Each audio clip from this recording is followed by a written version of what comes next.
नमस्कार दोस्तों, मैं भावना आप सभी का इस डिजिटल प्लेटफार्म पे स्वागत है। आज की क्लास में हम लोग करने जा रहे हैं संधि। तो संधि में हम लोग देख रहे हैं स्वर संधि। और स्वर संधि में अगर हम बात करते हैं तो सबसे पहले स्वर संधि की परिभाषा जानते हैं कि स्वर संधि की परिभाषा क्या होती है और स्वर संधि के अंदर हमें क्या कौन कौन सी संधियाँ पढ़नी है।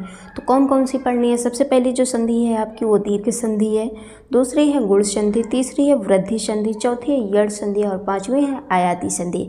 तो आइए एक एक करके हम लोग जानते हैं, स्वर संधि की परिभाषा जानते हैं और स्वर संधि के अंदर जो 5 संधियाँ पढ़नी हैं तो इनको एक एक करके हम लोग उदाहरण सहित परिभाषा सहित देखते हैं, पढ़ते हैं। तो सबसे पहले हेडिंग डालते हैं स्वर संधि।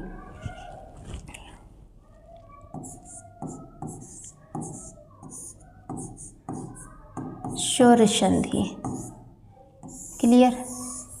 स्वर संधि की परिभाषा लिखते हैं तो इसकी परिभाषा क्या होगी, फटाफट आप लोग भी बताते चलिए कि स्वर संधि की परिभाषा क्या होगी। एक बार हमको कमेंट करके बता दीजिए। Audio video clear, yes, okay okay okay.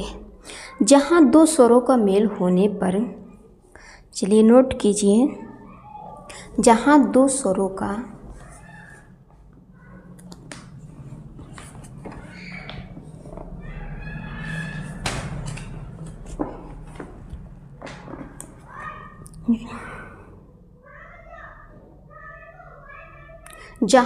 स्वरों का मेल होने पर, परिभाषा नोट कीजिए,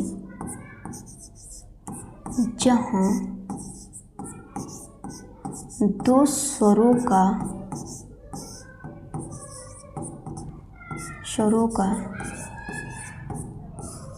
मेल होने पर, मेल एक स्वर या दोनों स्वरों में किसी एक स्वर या दोनों स्वरों में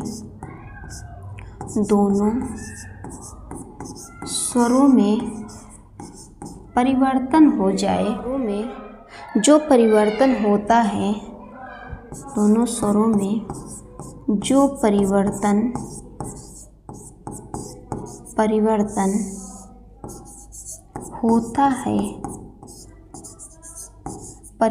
होता है, वह स्वर संधि कहलाती है। वह स्वर संधि कहलाती है।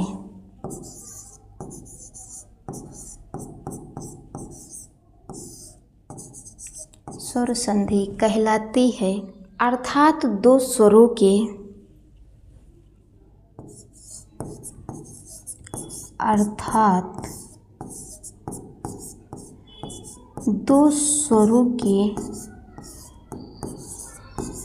मेल में, 2 स्वरों के मेल से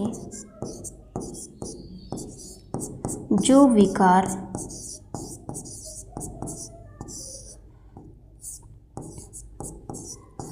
परिवर्तन होता है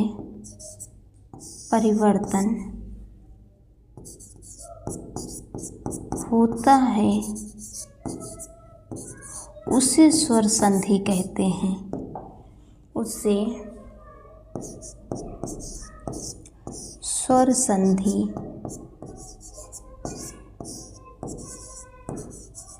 कहते हैं। क्लियर। तो ये थी हमारी स्वर संधि की परिभाषा। परिभाषा क्या है, जहाँ 2 स्वरों के मेल होने से किसी एक स्वर या दोनों स्वरों में जो परिवर्तन होता है वह स्वर संधि कहलाती है। अर्थात 2 स्वरों के मेल से जो विकार परिवर्तन होता है उसे स्वर संधि कहते हैं। क्लियर। तो अब ये हम लोग स्वर संधि की परिभाषा देख लिए हैं। अब देखते हैं कि स्वर संधि के अंदर कितनी संधियां हमको पढ़ना है। तो एक एक करके हम लोग सीखेंगे। बड़े आसान भाषा में सीखेंगे, बिल्कुल परेशान होने की ज़रूरत नहीं है। तो आइए देखते हैं स्वर संधि हमारे जो होते हैं वो कितने प्रकार के होते हैं। तो वो 5 प्रकार के होते हैं। तो पॉइंट में सबसे पहले हम लोग नोट करते हैं स्वर संधि 5 प्रकार के होते हैं।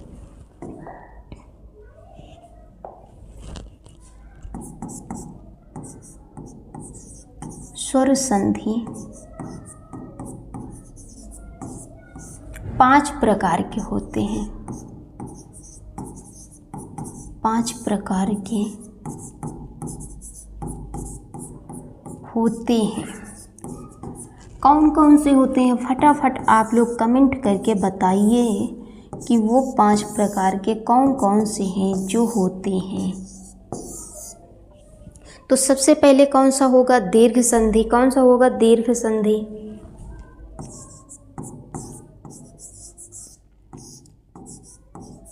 दीर्घ संधि। अगला नेक्स्ट कौन सा होगा? गुण संधि। दूसरा कौन सा होगा? गुण संधि। गुण संधि। तीसरा जो होगा वो होगा वृद्धि संधि। वृद्धि संधि। चौथा कौन सा होगा? यण संधि। यण संधि। और 5वां कौन सा होगा? आयादी संधि। आयादी संधि। क्लियर? तो ये है हमारे स्वर के अंदर जो स्वर संधि है उसके अंदर के ये 5 दीर्घ संधि, गुण संधि, वृद्धि संधि, यण संधि, आयादी संधि। तो अब एक एक करके इनमें देखते हैं। सबसे ज़्यादा जो क्वेश्चन यूपी पुलिस में पूछे जाते हैं वो है आपका दीर्घ, गुण और वृद्धि। क्लियर? यहाँ से 70% क्वेश्चन पूछे जाते हैं अगर, और 30% इससे पूछे जाते हैं। 3 क्वेश्चन आ रहे हैं तो 2 क्वेश्चन यहाँ से आएंगे और 1 क्वेश्चन इन 2 में से किसी एक से आएगा। अगर 2 क्वेश्चन पूछे जाते हैं तो वो दोनों जो होंगे वो इन्हीं 3 से होंगे, दीर्घ, गुण या वृद्धि से। क्लियर? तो सबसे ज़्यादा हम लोग इस पे फोकस करेंगे। तो आइए एक एक कर जानते हैं दीर्घ स्वर संधि। तो दीर्घ स्वर संधि जो है हमारी उस अगली नेक्स्ट क्लास में देखते हैं। बिल्कुल डीप में देखेंगे हम लोग, बेसिक से लेके हाई लेवल तक ले चलेंगे। अगर कुछ सीख पाए हैं क्लास में तो चैनल को सब्सक्राइब जरूर कीजिए और अपने दोस्तों को शेयर कीजिए, क्लास को लाइक कीजिए। तो मिलते हैं अगले नेक्स्ट दीर्घ स्वर संधि के साथ। तब तक के लिए अपना और अपने परिवार का ध्यान रखिए। Thank you so much. जय हिंद, जय भारत।